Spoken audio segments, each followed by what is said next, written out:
Good morning, everybody. Welcome, Nicola. Lovely to see you. I haven't seen you for quite a while. So you did us a very short introduction as Louise went round. So tell us a little bit more about yourself and the business that you work for.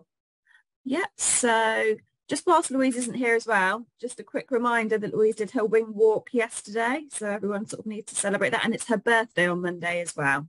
So just a little nudge there for Louise, bless her. So I'm Nicala Clapperton and I work within WPA healthcare practice. So I'm sort of self-employed and WPA are a private medical insurer. They're based down in Taunton and they're a different private medical insurer to many others because they're not for profit. So it's literally we're bringing the money in. Obviously we get paid and we have to pay out things, but the main thing is it goes back into paying out the claims. For it. So sort of a nice approach, a bit different to sort of some of the other providers. So I've worked in insurance for a long time, over 10, sort of coming up to maybe 15 years I've been working in insurance. Started off sort of with car and home insurance, moved over to doing commercial, so I'd have covered a lot of your businesses. And then just in March 2020, just as the pandemic hit, I went self-employed doing private medical insurance, which was a scary time, but also, you know, I'm still here sort of 3 and a bit years later. So it's been okay. And yeah, I've just been, like I said in my very short introduction, I just help families, individuals and businesses with private medical insurance. I don't do any others. It's nice and specific. You know, I'm not going to try and sell everyone everything else. But yeah, it's nice to be specific with what I do. So if you had to describe what private medical insurance is, how would you describe it? So I'd say private medical insurance is going and getting medical treatment privately.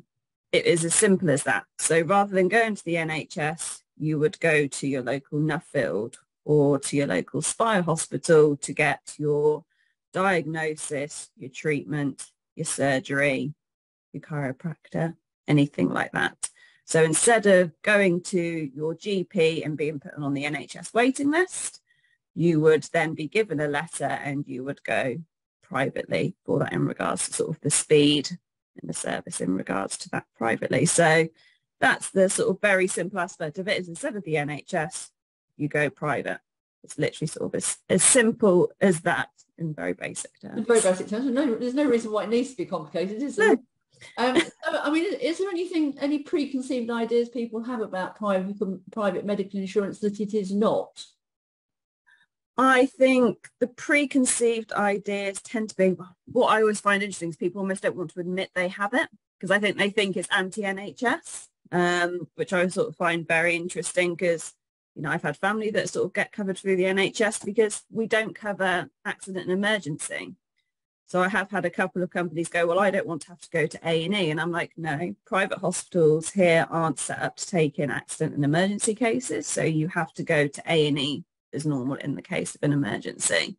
So people do think if they get private medical, it's fine. They never have to go see their GP. They never have to go to, go wait in A&E. So they pitch up at their local private hospital and then they're a bit surprised when there's not a trauma team there. Right? Yes, exactly. It's like, that's not what it's set up for. Unfortunately, here in the UK, it's not like in America. It's like here in the UK, that's not how we're quite set up. And I'm guessing that, you know, a lot of people come, especially if they're slightly older in life, have got lots of pre-existing conditions. Are they automatically excluded or does it very much depend? It very much depends. I'd say a good few years ago, it'd be kind of pre-existing conditions. It'd be, that's it, you're not covered for them. Now it has opened up a lot more. It becomes more complicated. Probably part of private medical insurance is how you're underwritten in regards to it. So it might be if you had cancer before a few years ago, it'd gone, right, you're never going to be covered for cancer of any type. That's it. Cancer's going to be excluded.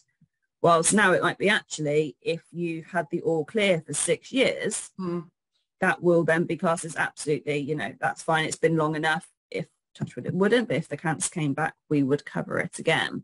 So it's not as some people go, well, I've got so many things that have happened in my past I won't be covered for. And I'm like, actually, if it was quite a while ago these things happened, we don't need to know about it.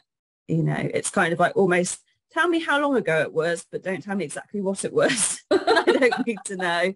And it's fine. You know, it really is as simple as that. So if it's something you've got ongoing, like Crohn's, ME, MS, where it's going to be ongoing forever, that's not going to be covered. But if it's something which happened a long time ago and you've been clear of it for a long time, the chances are we'll cover it. You cover it, okay. And can it cover things like optical and dental treatments and all those sorts of things? Is that all? Yeah, exactly. Definitely. Optical, dental, health screens, the things which I always go to people, I hope the policy is never needed. That's always the thing. It's like with all insurances, you're like, I want you to take it out, but I hope you never, ever need it. Definitely.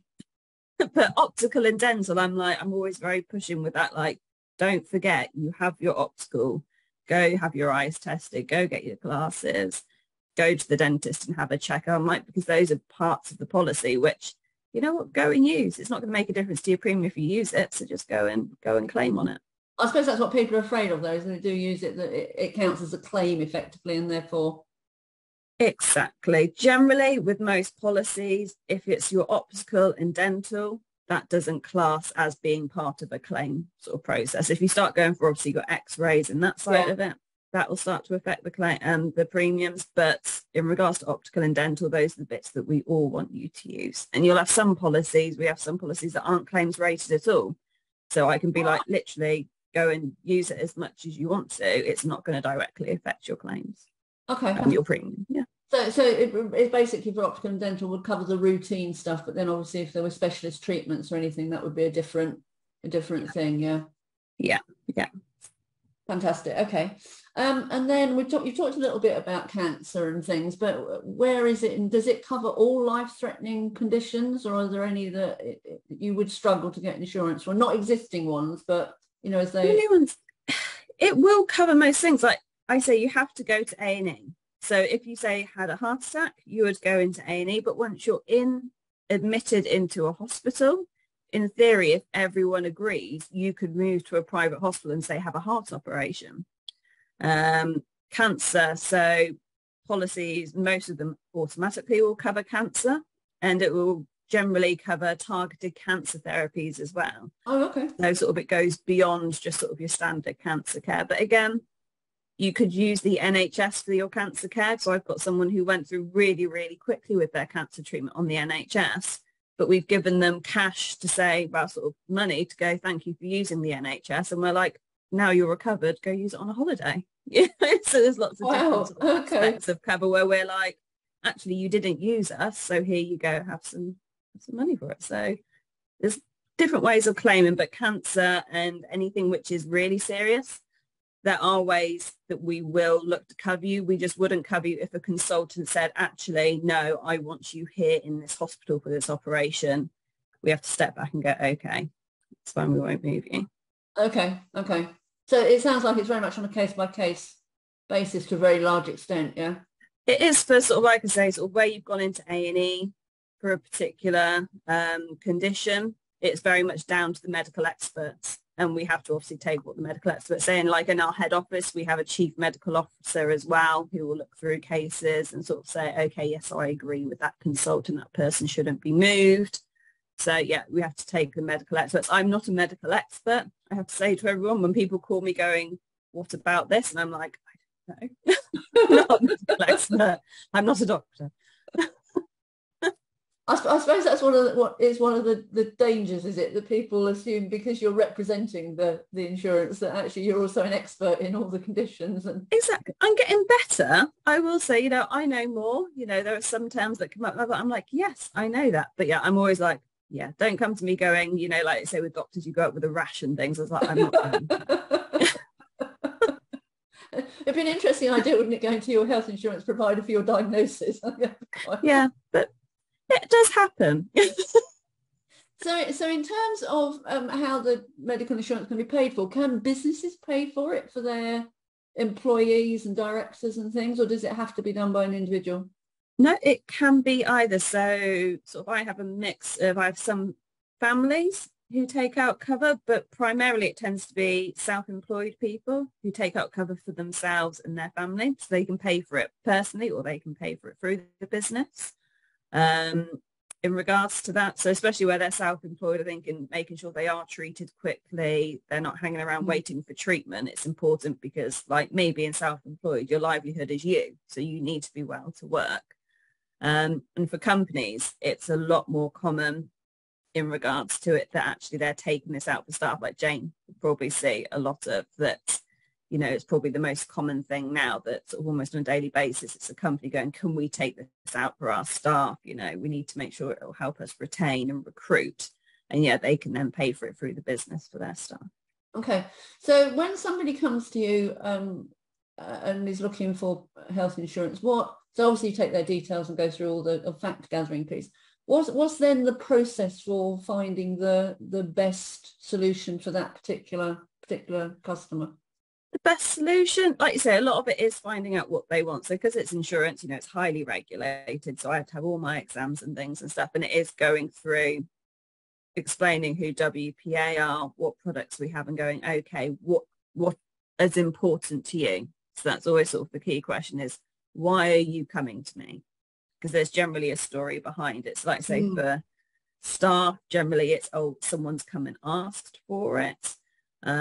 I've had one where it was actually someone came for an interview and said, well, I want this. So therefore, when they were like, we really wanted this person to start with us, so we ended up giving private medical to everybody. Quite often there's a story. So I've had families where it's, oh, my friend came up, they'd had a cancer diagnosis, they had private medical insurance. So then it's going, okay, so I know cancer is particularly important. So you go top level of cancer.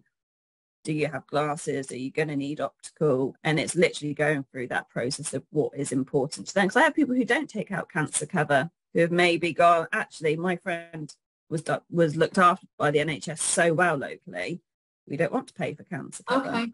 Like, that's fine. So people can sort of adjust it to make it quite a bespoke package, really, yeah? Exactly. My biggest bugbear is people that pay for things that they're not in some ways going to use. So it's going, right, what bits can we use in this policy? What is going to be relevant and things? So making sure that it is sort of bespoke as much as possible to them. And so in terms of the different providers, are you finding there's more differentiators between them now? Are they becoming more and more the same? I suppose, like I say, so where I just work with WPA, so just the one insurer, it is interesting speaking to other people sort of who have like Bupa and Vitality and that side of it. In general, I always go, the covers are always going to be quite similar because we all do a similar thing in regards to it.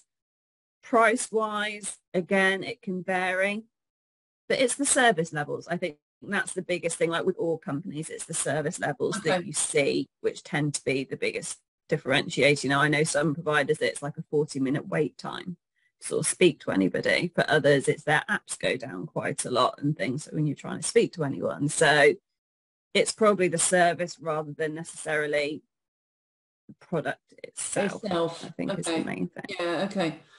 So in terms of from a business point of view, can companies take out like effectively a company policy that covers everybody, or does each individual within the company have to go through the fact gathering? How does that all work for a business?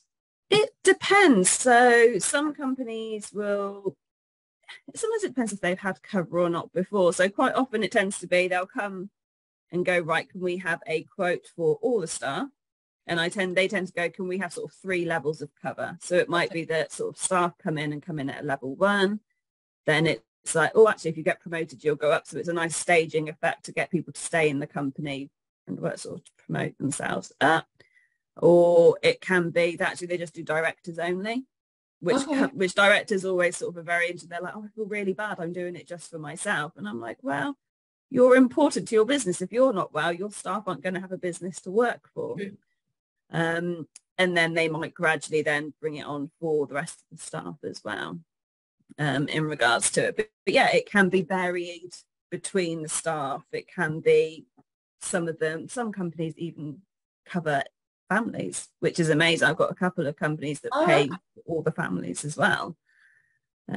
So it's very bespoke, and it does depend on the company, depend on their budget and the age of staff and things like that. It's a big thing. If you've got an aging staff workforce, it's probably even more important sort of than the younger staff. If they're sort of, in their 20s and think they're invincible and nothing's going to happen to them.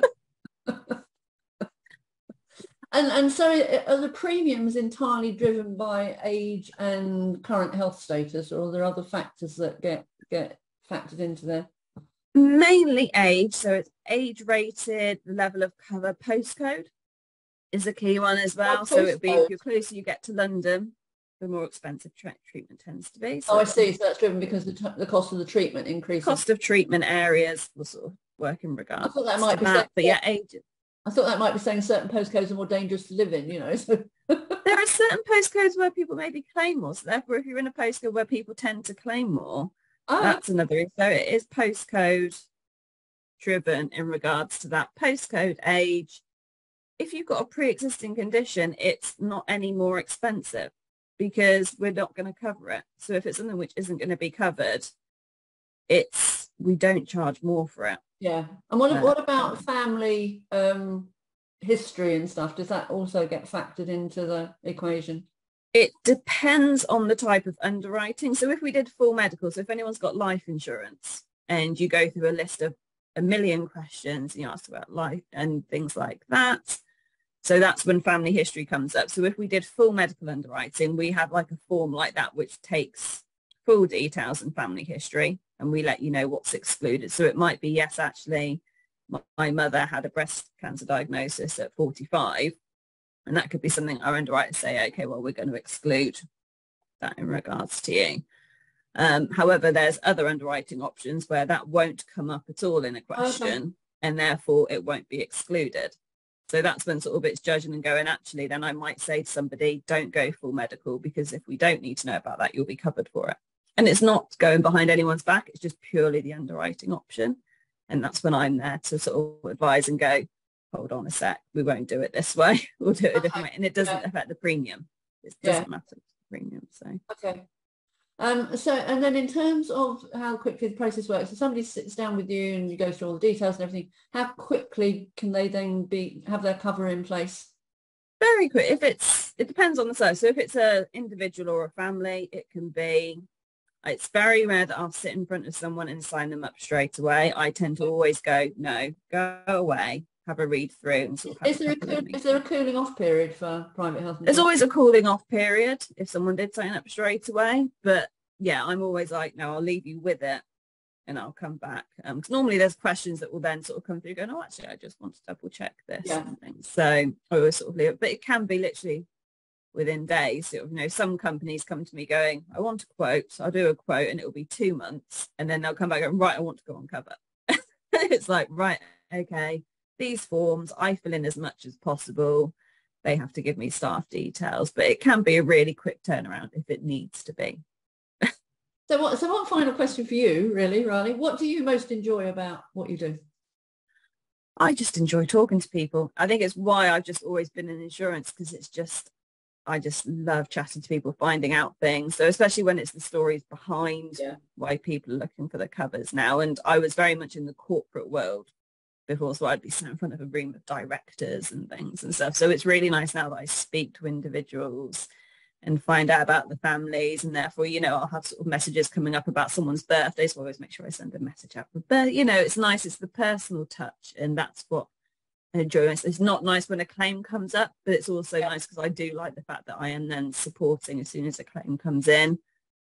I'm on it, sort of going, right. I saw someone on LinkedIn the other day who had hurt their thumb, and they were a client of mine. And I quickly sent them an email going, oh, I've seen you do this. Have you put in a claim? Have you looked?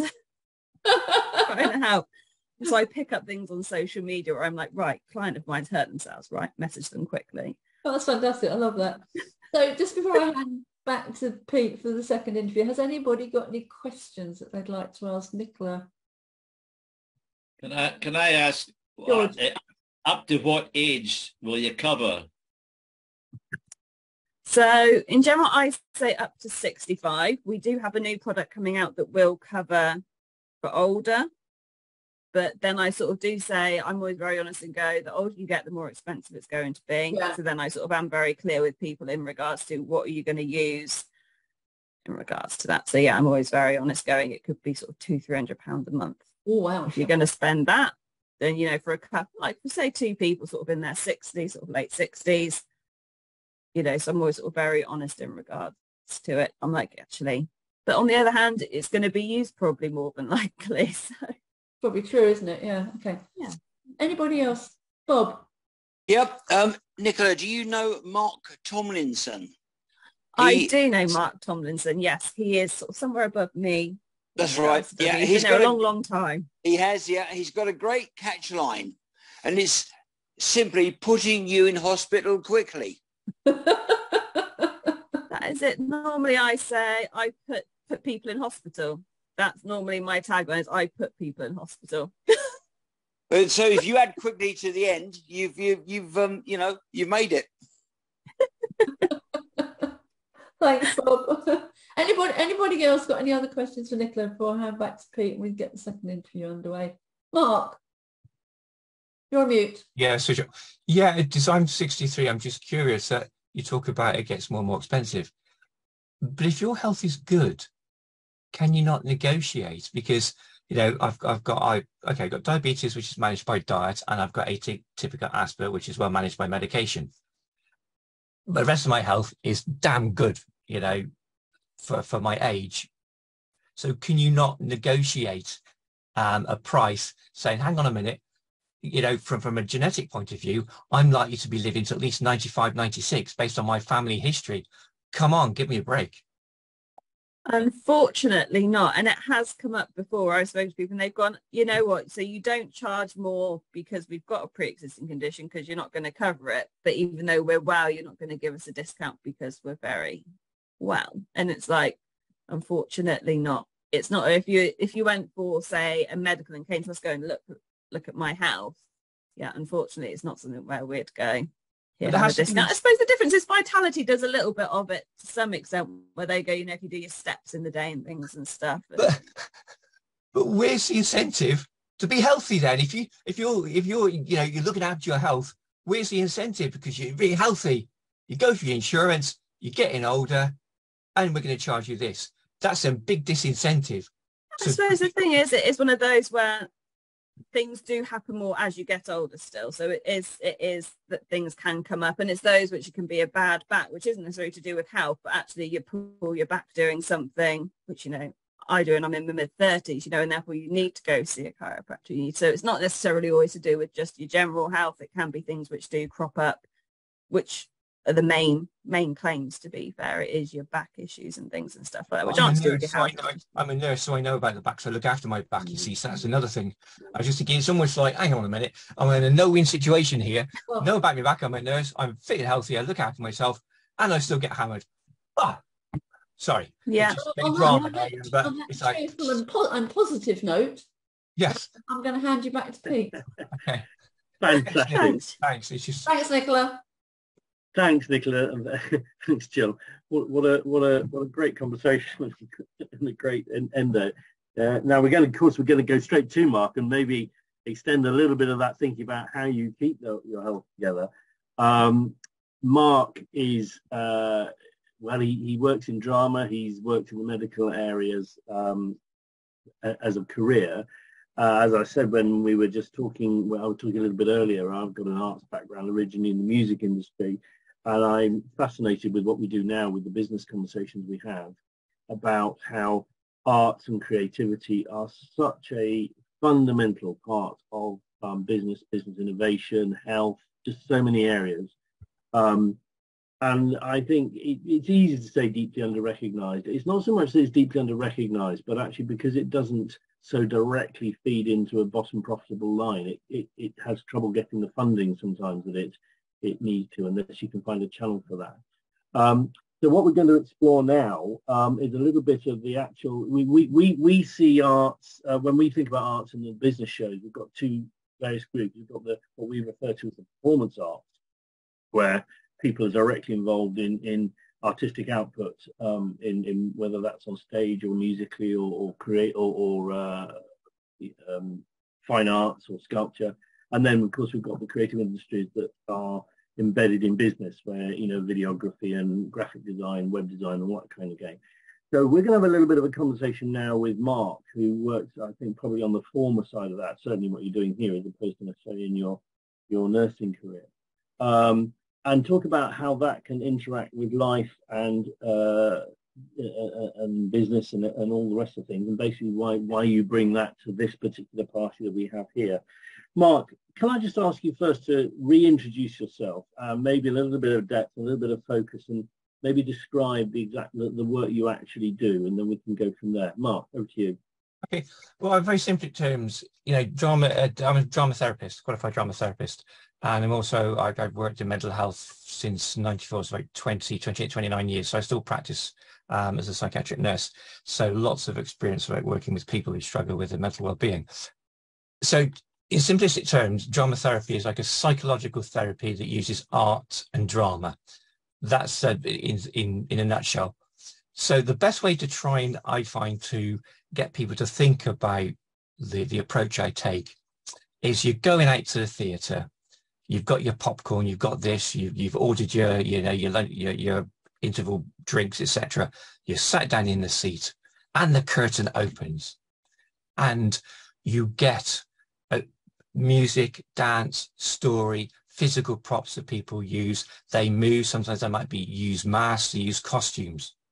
So all those things that you see on stage, I can use in a therapeutic way to get people to start exploring the whatever issues that they have in life.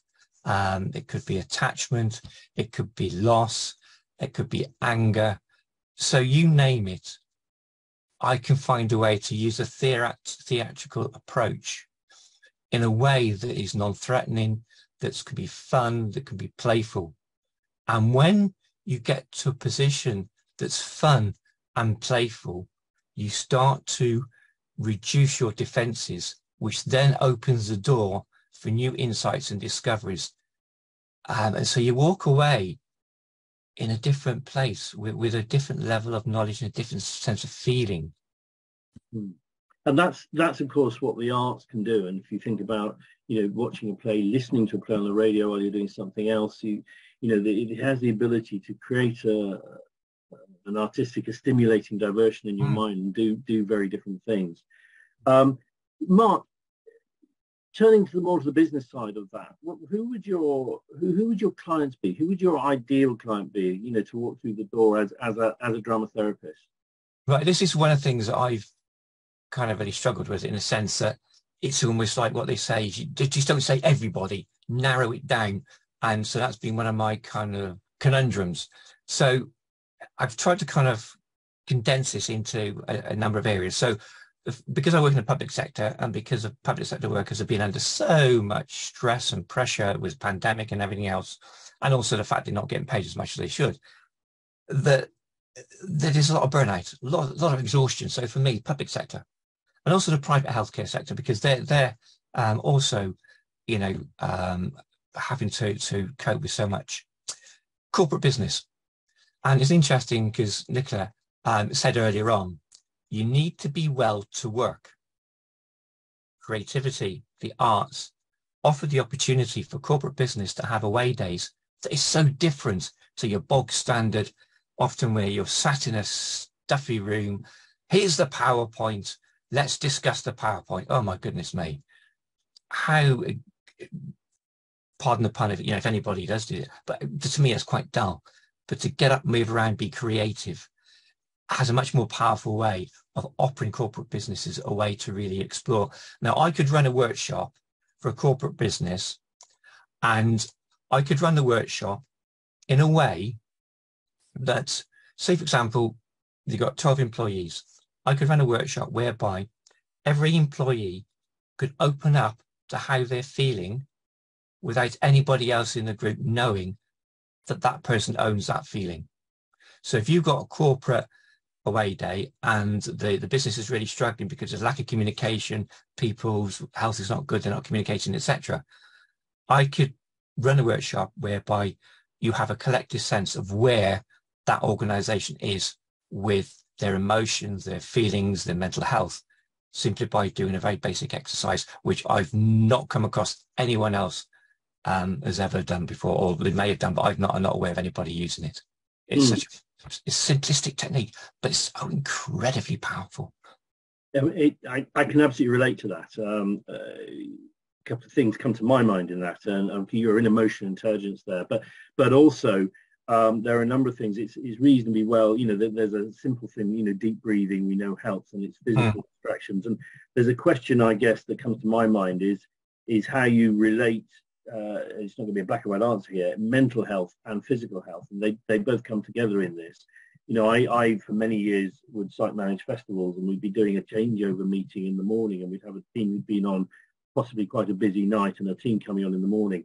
We always used to do those meetings as stand-up meetings. Now that's not drama and physical, but it's actually, it physically keeps the body more active, and it keeps the meeting efficient, and mentally it's more stimulating, and you do a much more efficient thing. And stand-up meetings can be a good technique for that. Deep breathing, as I mentioned a second ago, is a well-established way of resetting the mindset and physically at the same time. So from what you're doing, how do you see the balance between the mental and the physical in terms of that drama, that input that's going on? So it's thinking holistically and working in an integrative way. So one of the ways would be to the word that often the creative arts therapist uses is the thing called embodiment. So it's actually working with the whole body. So, for example, an exercise you could do is, in order to get the group to safely explore an emotion, is you use the symbols of a weather map. So you've got thunder, lightning, storm, gale, showers, the sun, warm sun, etc. So what you do is you get the group to split into smaller groups, and you get them to embody the weather. And if you think of a metaphor, thunder and lightning could be a metaphor for anger. So therefore, what you would do is you get the different groups to go through the different weather maps and just to kind of explore what comes up.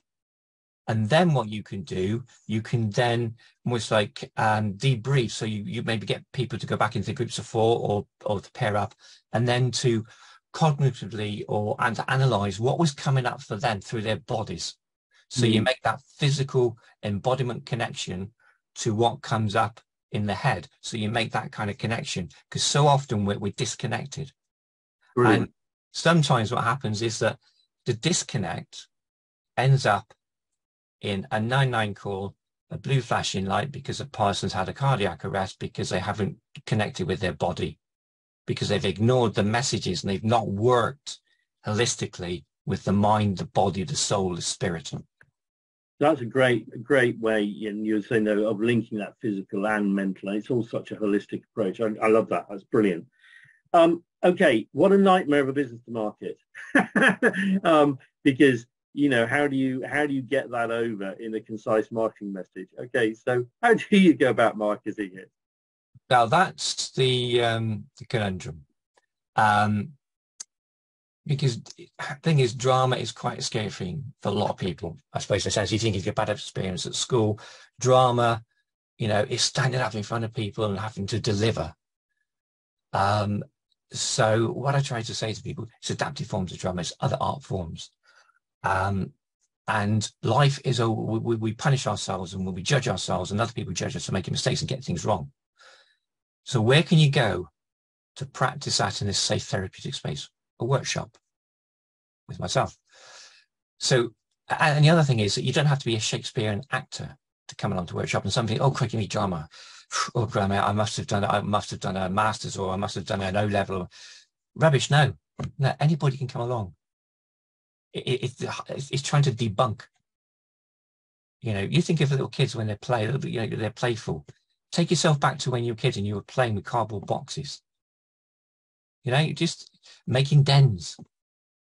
So in terms of marketing, are you how do I express what I'm thinking now? Are you looking to tell people this is just a great thing to come and engage with wherever you're at because it's it's a good thing, or are you trying to access people who are saying, I've got a challenge going on and actually I want someone to go and find to express that challenge or understand it or work with it?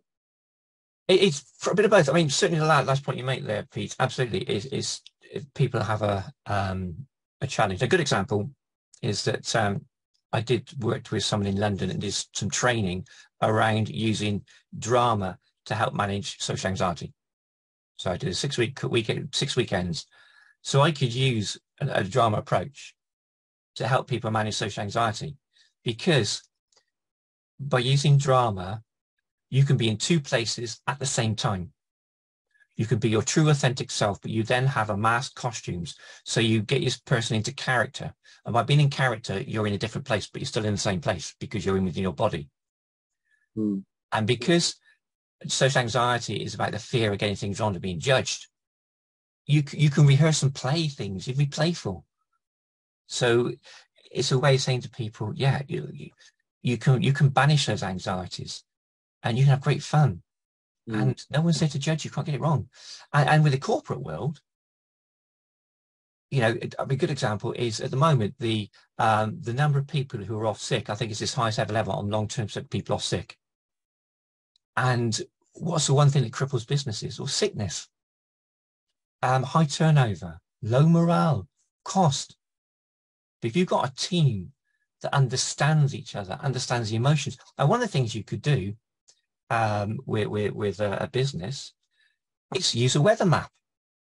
So simple. Yes, and with business, where you are. Yeah. And so with businesses, instead of someone having to say, I feel this, and this, they maybe drop a weather symbol through a shoebox with their name on the back, and then the boss knows, Fred's feeling, he's feeling really sunny today, or Charlie's feeling his dark clouds, he's feeling really sad. So I know that in my business, that the one person's got the sun symbol, I know that he could probably take a bit more, I could dump a bit more on his desk because I know he's probably in a better place to cope. But the dark cloud person, crikey, I just got to be a bit more, I just be more aware of how he's feeling, and that maybe I need to get a bit more support. But you do it in such a way that you're not publicising or making it obvious to the rest of the colleagues that person's struggling, that person's feeling really fine. Yeah. It's so, for me, it's got a kind of fundamental basic. I know it sounds, but it's the power of creativity and using metaphors and symbols. It is unbelievably powerful. Brilliant. I can see Nigel thoroughly agreeing with that. We'll let him have his chance to say that in a second. Absolutely. So listen, you must have had some great challenges in this as you've gone along the way, because, you know, working with drama, working with people's emotions does that. What have you faced? Give us an example of challenges you've faced working as a freelance drama therapist. There's one, just a little while back. I did a workshop for some tutors at Western College, and it was Puxton Park. And I really had to quite tread carefully because they liked their mobile phones. And they were, during the workshop, they were using them and taking pictures. And I was kind of thinking, well, how do I manage that? And in the end, I thought, you have to pick your battles as you do in life. So I allowed them to use their phones. But what I was able to identify is that the people who were using their phones most were disconnected to some degree to the work I was doing. There's a few people there who have done drama and understood. The ones that really connected and I could see got the workshop were interested in their phones. But those who were struggling to understand what I was trying to achieve and what they were maybe trying to achieve, there was a little giggling and almost like it was all ladies. And I'm not kind of trying to label women or anything, please don't get me wrong here. But there was a lot of kind of giggling, sort of giggling you wouldn't get in men's groups, I'd imagine. Yeah. And you're opening up, of course, a whole story there about video and phones and disconnect and how we engage as individuals with people and all that kind of game. I can see that would have been a real headache for you. Absolutely. You're a professional nurse, and that's a busy job. I've got a child who's just qualifying as a professional nurse, and it's a very, very full-on engagement. You're also running a business as a drama therapist. How do you fit those two together? How much time in your week do you spend with the business? That is that if I could answer that question, if I could solve that problem, I'd probably be a multi-millionaire overnight. It is a real struggle, and this is my conundrum. If I didn't do my nursing and I just ran my business, I'd probably have to sell the house because I probably couldn't afford to pay the bills. So my nursing brings in the income. Now, I'm fortunate because I retired early from the NHS with stress. So I've got an NHS pension, I've got a small bank pension, but I still need to work. And a lot of my time is taken up in doing training to keep my nursing so I can work. So it is a fine balance. It's a really hard balance. But the bottom line is my health. So I prioritize my health and my well-being first. And by doing that, then I have the energy to be here today to try and put across my love and my joy of being creative and offering people the opportunity to travel through the tunnel of darkness to find light and actually to improve the quality of their life. Because if I'm not in a good place and you're running a workshop, people will pick up on that. The sixth sense, the gut, the intuitive sense will pick on, hang on a minute, this guy's running a workshop, but he's in a bad place. Hang on a minute, why am I here? So, it's like you've got to be in a good place yourself, because otherwise you ain't going to get any business. So as a nurse, do you have a nursing specialism? Psychiatric. Okay. So you're working in the related space. Yeah, so I've worked with lots of eating disorders. I've worked in child and adolescent. So eating disorders, I worked in acute, low secure forensic mother and baby unit, rehabilitation, long-term, chronic. So I've been there, seen it, done it. I've had conversations with people who don't want to live anymore, particularly young people, which has been quite harrowing. So I've seen a lot of over the years, and I've actually, give people injections under restraint. I think the worst one was I had to give a 16-year-old an injection, and she had to unfortunately be restrained, and she accused me of rape.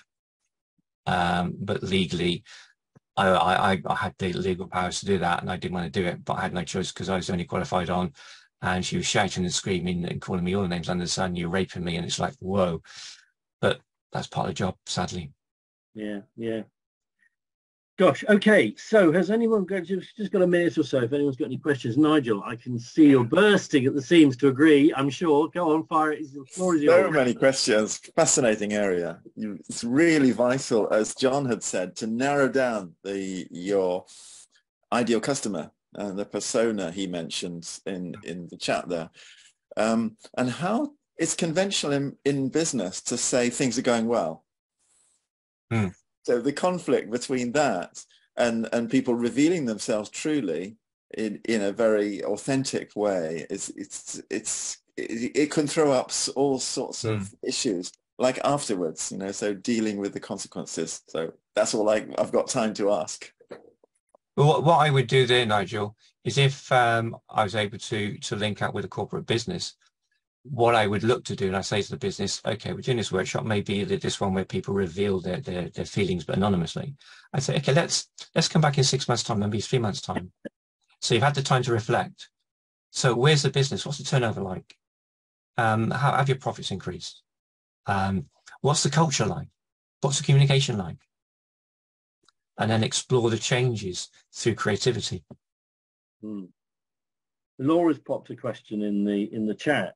Could you offer your workshops to the NHS to improve their health and well-being there? Is that something that comes up? Absolutely, and it's the marketing is a tough thing, and it's going back a few months ago. I was recommended someone to do some of my marketing. Complete utter total disaster, because they put something on LinkedIn, and I tried to communicate what I do, and on the about bit on LinkedIn, he put something about me being able to cure, I mark and I'm thinking, hang on, you as a workshop practitioner, whatever, you're not there to cure, because you're there to facilitate someone's recovery, etc. And after 3 months, it's like, oh my God, this is a nightmare. So I just politely say, sorry, but I tried my hardest to put across. I'm hoping today I've done that better, than maybe, I don't know, it'd be interesting to see whether or not people kind of get a feel of what I can offer. One of the things I can relate to certainly is, it's easy. There are a lot of people out there, either, good dedicated people and some, much more light touch, who will say, I can market your business. And there are marketing processes and procedures, but in the end of the day, you've got a business because you had an idea and you know what you're doing and you understand it. And there's only one person who really, in this sort of situation, understands what you do and how to present it. So it's a very difficult line to tread for a lot of people, absolutely. And Pete, there's one thing I just wanted to, I would like to finally flag out, is pricing. How you price, because it's really hard, because do you undersell yourself? I'm a qualified drama therapist. I'm a psychiatric nurse for 29 years. I've done some training in London to develop workshops to help people with social anxiety. I'm a qualified mental first aider. I've done lots and lots of training. And how do you pitch your price for those who maybe have limited budgets? That is where I really kind of, struggle to know what. Yeah. One of the things that I've seen happen before, and we've done a little bit of it ourselves, is it depends how comfortable you are and how will it work for you, but to move to a concept of guide pricing, to say, look, this is my feel for it, but in all honesty, we'll if you want to come back to me, we'll run with what you feel the workshop is worth. Now, there's a vulnerability in that. Somebody says it's worth £1, then obviously they're having a laugh. But actually, it does two things. It opens up an honesty in the conversation, which is then valued. And it also gives somebody a chance to say, look, you might be charging me 50 quid, but I can honestly only afford 40. And you might say, actually, that's fine. If we get the job done and it moves the thing along, then let's do that. Just a view on it. But I don't know if anyone else has got any ideas about that. We need to move on in a second. But has anyone else got any thoughts about that? Pricing is not a 5-minute conversation, is the comment. No, it's not. So, no. I do have a suggestion. Yeah, Laura, far away.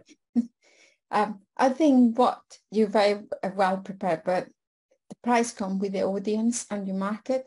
Perhaps you are targeting the wrong one. So you're going to go to more specialized and probably more corporate one, where they were willing to pay and offer as John in the chat suggests, the solution for the pain, and target it more into, are you going to be more well-being and help them to improve productivity and loss of the staff? And then that is something they want to solve. Or you are going more into the coaching side, where you want to help the individual to improve the character and the confidence.